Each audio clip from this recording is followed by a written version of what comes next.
Um, Huge. I think people, until you start looking into it, you don't realise the impacts of, the heavy meat industry, the impacts on certainly the rainforest, which is something that we've concentrated much more on in the wildlife park.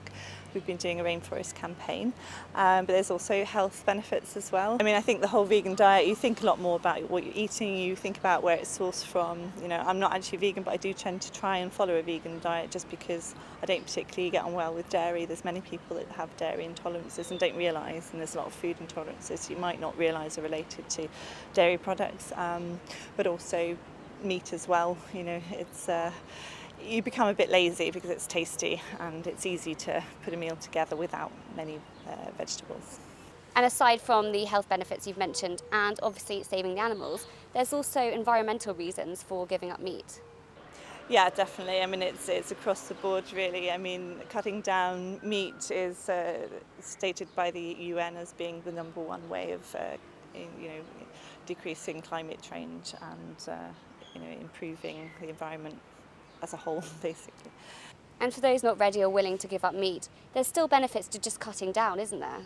It does. I mean, one of the slogans of the campaign is basically if everybody gave up once a week, then it was the equivalent of 1 in 7 becoming vegan, which is a huge impact, really. And if everyone would just try and do it, then I think we can make a big difference. And you had a meat-free stall at Calentita recently. How did that go down? We did. It was a bit of a gamble. We didn't know how it'd be received. We knew that there were a lot of vegans, but then also because we were serving a meat substitute, we didn't know how the vegans were going to take it. We went for the meat substitute because we wanted to get a lot of people on board that otherwise, would be there having their pinchitos or, I know it's really popular.